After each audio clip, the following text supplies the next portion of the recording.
आई आपल्या मुलाला प्रेमाने शिकवते तर त्याला डॉक्टर, इंजिनियर, वकील, एखादा संत वैष्णव घडवत असते. ते प्रेम वेगळं. पण धृतराष्ट्राने भीमाला आलिंगन द्यावं आणि लोखंडाचा पुतळा करून भगवंताने भीमाच्या पाठीमागं उभं करावं, माहिती होता का? हे प्रेम, हे आलिंगन द्वैतामधलं आहे, कपटाचं आहे. धृतराष्ट्र आज रोजी भीमाला चूर्ण केल्याशिवाय राहणार नाही. म्हणून प्रेम समजा, प्रेम समजा. जर आपल्याला आपला शेवट गोड करायचा असेल तर भगवंताशी प्रेम करा. भगवंताशी प्रेम केलं म्हणजे भगवंत आपल्या पाठीमागं उभा असतो आणि आपल्याला आपलं हित कशामध्ये आहे हे कळल्याशिवाय राहत नाही. म्हणून आपल्याला सर्वांना जागायचं आहे, आपल्या मुलांना संस्कार चांगले द्यायचे आहे. छत्रपती शिवाजी महाराज जिजाऊ मातेच्या गैरहजेरीमध्ये लहान असताना रडायला लागले. मग दासीचं लक्ष गेलं का शिवाजी रडायला लागले, म्हणून दासीने छत्रपती शिवाजी महाराजांना स्तनपान करवलं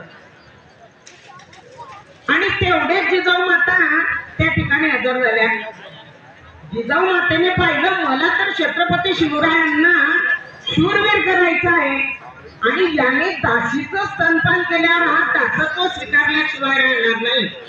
म्हणून जिजाऊ मातेने छत्रपती शिवाजी महाराजांच्या गड्यात बोट टाकून टाकून त्या दासीचं पिलेलं दूध ओमेटीद्वारे बाहेर काढलं. संस्कार असले तर असे असावे. जोपर्यंत मातृशक्ती जिजाऊ माता होणार नाही तोपर्यंत आपल्या पोटी जन्माला येणारे रत्न छत्रपती शिवराय घडवू शकत नाही. समाजाला गरज आहे आपल्या स्वदेशातल्या वस्तू वापरा, पुन्हा पुन्हा तीच गोष्ट रिपीट करणे नाही. आता गुरुजींनी तुम्हाला सविस्तर सांगितलं कसा धर्म टिकेल. भाषण चालू आहे आणि तुम्ही उठून निघाल्या. कहा गए थे काही नाही और क्या लाया तो.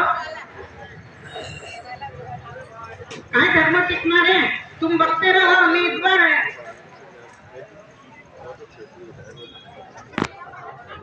इसका मतलब ये है कि अमृतकम में है और आपको बहुत काम है, आपके पीछे बहुत बिजी है आप, है ना.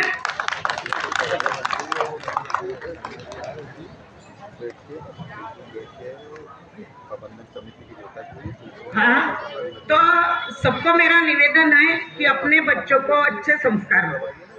कपड़े पहनना है तो कैसे पहनना चाहिए, कहीं भी अपना शरीर खुला नहीं रहे ऐसे कपड़े पहनना चाहिए. बच्चों को बोलना खाना है तो अच्छा ही खाना खाओ, कोई चीज लाना है तो स्वदेशी ही लाओ, जाना है तो भगवान के मंदिर में जाओ, लड़ना है तो इससे लड़ो,